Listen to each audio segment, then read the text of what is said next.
इज्जत के लायक खुदावंद का कलाम है। तो मैं चंद लम्हों के लिए अपने बहनों भाइयों से मैं दरख्वास्त करूंगा कि थोड़ी देर के लिए तवज्जो के साथ बैठकर खुदावंद के कलाम को सुनिएगा। हम सब ने बड़ी बरकत पाई है वर्शिप के ज़रिया से, टैबलोस के ज़रिया से, और फिर खुदावंद के खादमों के वसीला से, गवाहियों के वसीला से, दुआओं के वसीला से। लेकिन याद रखिए, हम सारे जमा इसलिए होते हैं ताकि हम खुदावंद के कलाम को अच्छे तरीके से सुन सकें। आमीन। अगर आपने खुदावंद के कलाम को नहीं सुना तो ये पूरी इबादत अटेंड करने का कोई फायदा नहीं है। आप बाबरकत नहीं बल्कि बेबरकत होकर जाएंगे। कितने बाबरकत होकर जाना चाहते हैं?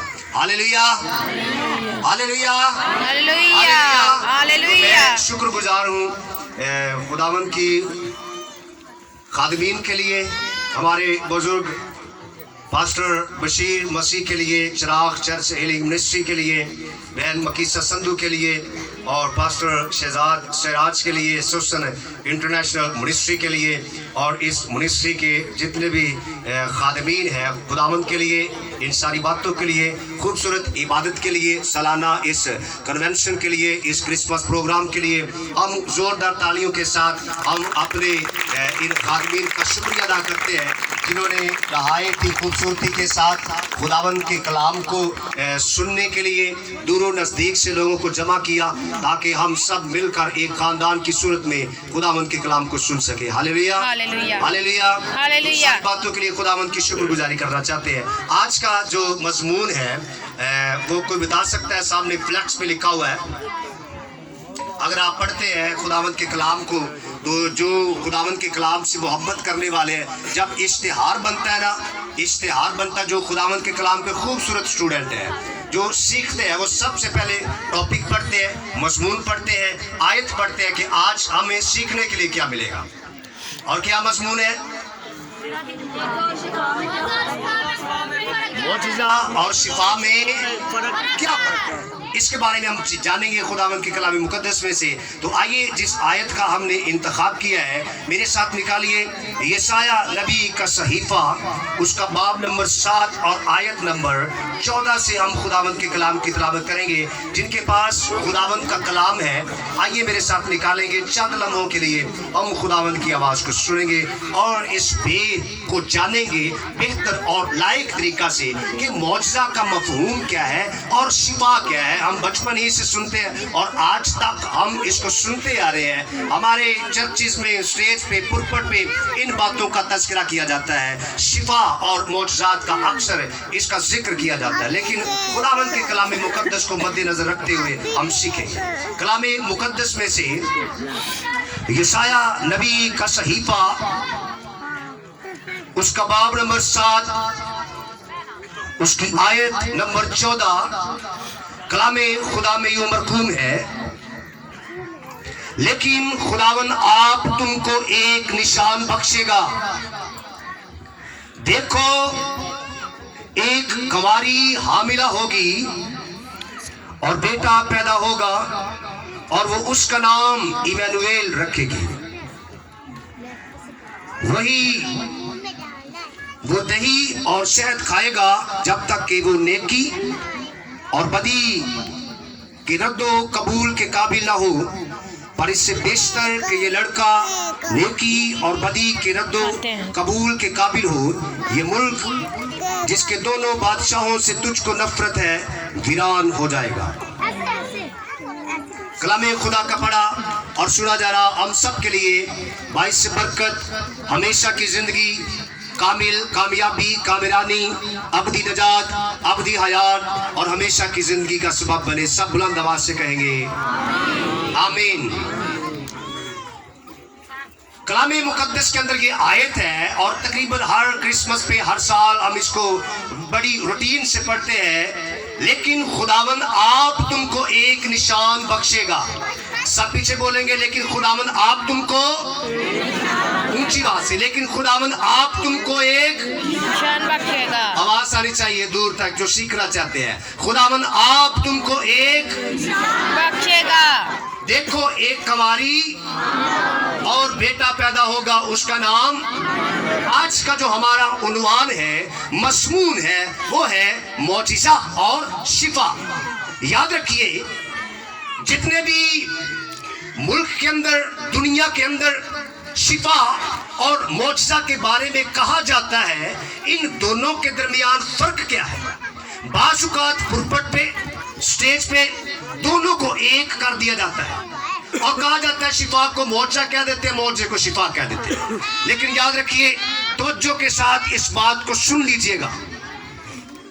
थोड़ी सी बाजी कलाम दे विच कोशिश करो, थोड़ी देर खुदावंद दे कलाम नूं तवज्जो दिओ। सारे कोई उठदा ना तुहानूं ज्यादा फिर तवज्जो देंदे ने। खुदावंद दे कलाम दे विच लिखिआ है, शिफा वही अपने लोगों को उनके गुनाहों से, मत्ती की इंजील में क्या लिखा है? उनके गुनाहों से क्या देगा? देखो, एक कुमारी हामिला होगी और बेटा पैदा होगा और उसका नाम इमैनुएल रखेंगे, जिसका तर्जुमा खुदा हमारे। वही अपने लोगों को उनके गुनाहों से नजात देगा। याद रखिए, नजात का जो असल और हकीकी मतलब है, इसका मतलब है शिफा देना। इसका मतलब क्या है? शिफा देना, बचाना। और जितनी भी शिफाएं खुदावन यीशु मसीह ने दी अपने लोगों को, शिफा के लिए जो इब्रानी जुबान में लफ्ज है वो है राफे। वो क्या है? राफा। यानी हमारा खुदा क्या है? राफा खुदा है। खुदा राफे है और राफे का मतलब है वो जो शिफा देता है। राफे का मतलब क्या है? वो जो शिफा देता है। अब याद रखिए, राफे से लफ्ज रफू निकला है। राफे से लफ्ज क्या निकला? रफू। अरबी जुबान का लफ्ज है। कितने हैं जो अपने कपड़ों को रफू करवाने जाते हैं? कपड़ों को रफू करवाते हैं, फट जाता है कपड़ा, डैमेज हो जाता है, हम क्या करते हैं? रफू करवाते हैं। रफू जो लफ्ज है ये राफा से निकला है और राफा का मतलब रिपेयर करना, राफा का मतलब दोबारा बनाना, राफे का मतलब वो जो चीज खराब हो जाती है उसको दोबारा अपनी असल हालत में लेकर आना, रिपेयर करना। रफू का मतलब है रिपेयर करना। जिस तरह कपड़े को पेबंद लगाई जाती है, जिस तरह कपड़ा डैमेज हो जाता है, खराब हो जाता है, रफू किया जाता है, दोबारा बना दिया जाता है। हमारा खुदा राफी खुदा है। जब बीमारी आती है तो शिफा देता है। ये छोटा जा हालेलुया, जितना बड़ा ईमान है उतना बड़ा हालेलुया। Hallelujah, hallelujah. कपड़ा डैमेज हो जाए, रफू किया जाता है। आपके बदन का कोई हिस्सा खराब हो जाए, वो राफे खुदा दोबारा आपको शिफा दे देता है। आमीन। इसका मतलब है शिफा। और जिन जिन लोगों को खुदावन ने यीशु अपनी हयात तैयबा के अंदर शिफा दी थी, इसका मतलब वो बच गए और दोबारा उनकी जिंदगी वो नहीं रही थी, वो तब्दील हो गई, वो बच गए। क्योंकि वो इमैनुएल, जिसका तर्जुमा खुदा हमारे साथ, वही अपने लोगों को उनके गुनाहों से क्या देगा?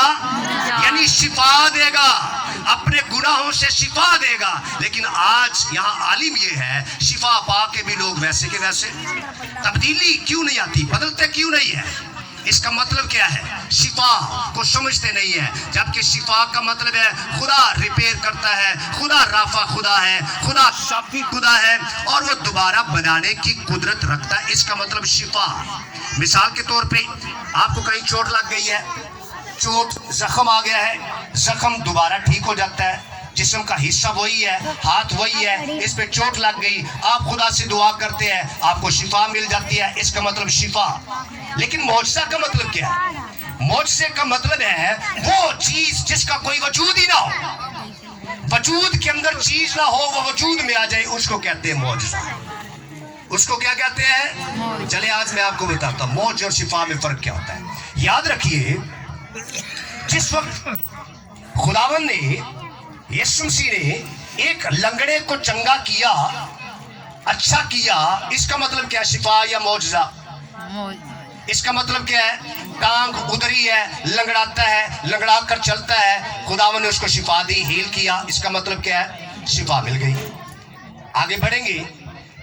आप जानते हैं कौम बनी इसराइल को खुदा ने मुल्क के मिस्र की गुलामी से जब निकाला तो समुंदर को दो हिस्सों में तकसीम किया।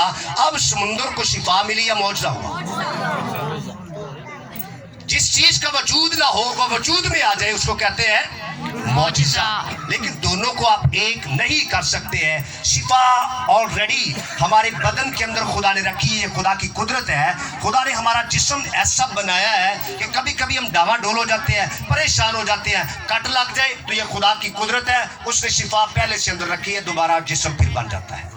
हम दुआ करते हैं वो जल्दी हील हो जाता है। लेकिन याद रखिए, आज जिस मौजू पर मैं ज्यादा गुफ्तगू करूंगा वो है मौजिजा क्या है। मौजिजा क्या है? खुदावंद आप तुमको एक बुलंद आवाज से, ऊंची आवाज में, मैंने 2 दफा आज पढ़ाई ताकि आप साथ साथ रहे। खुदावंद आप तुमको एक क्या बख्शेगा? ऊंची आवाज से, क्या बख्शेगा? निशान। खुदावंद आप तुमको एक निशान बख्शेगा। याद रखिए, जो मौजिजा है, मौजिजा का मतलब है ऐसा काम जो आपके सामने किया जाए और आप उस बात को करने पर, कबूल करने पर मजबूर हो जाए। इसको कहते हैं, आमतौर पर इसको कहते हैं मौजिजा, यानी ऐसा काम जो आपको वो बात कबूल करवाने पर मजबूर कर दे, उसको मौजिजा कहते हैं। लेकिन याद रखिए, खुदा जो आसमानों जमीन का खुदा है, वो कभी भी किसी के साथ जबरन नहीं करता है, मजबूरी नहीं आने देता है। मिसाल के तौर पर अगर आप मौजज़े की बुनियाद पर खुदावंद पर ईमान लाते हैं और आप मजबूर हो जाते हैं उसको मानने के लिए, तो ये फिर मजबूरी है, ये ईमान नहीं है। मजबूरी और ईमान में फर्क है। मजबूरी ये है कि आपने मौजज़ा देखा, मजबूर हो गए, लेकिन खुदा मजबूर नहीं करता, कायल नहीं करता है किसी को मजबूर करें और आप ईमान ले आए। इसका मतलब ये है, जो लफ्ज मौजज़ा है, इसके लिए 3 लफ्ज इस्तेमाल हुए हैं बाइबल मुकद्दस के अंदर। पहला सिमियोन, सिमियोन को इब्रानी जुबान के अंदर कहा गया है ओत, इसको कहा गया ओत। मौजज़ा के लिए लफ्ज इब्रानी जुबान के अंदर ओत, क्या आया है? ओत। ओत का तर्जुमा अरबी जुबान के अंदर आयत आया, क्या आया है? आयत। मौजज़ा के लिए अरबी जुबान में लफ्ज आयत कहते हैं। जिस तरह से हम आयत कहते हैं, आयत बोलते हैं, इसी तरह मौजज़ा के लिए अरबी जुबान में आयत है, और इसके लिए आयत का तर्जुमा अरबी जुबान के अंदर निशान है। इसका मतलब क्या है? मौजज़ा का मतलब क्या है? ऊंची आवाज से, निशान। मौजज़ा का मतलब क्या है? निशान। आयत का मतलब क्या है? निशान। आयत का मतलब क्या है? निशान। मैं आपको सिखा रहा हूं ताकि सीख जाए बेहतर तरीके से। खुदा आप तुमको क्या बख्शेगा? मौजज़ा बख्शेगा, निशान बख्शेगा, आयत बख्शेगा। निशान ये होगा, देखो एक कुंवारी हामिला होगी और बेटा जनेगी, तुम्हारे लिए निशान ये है।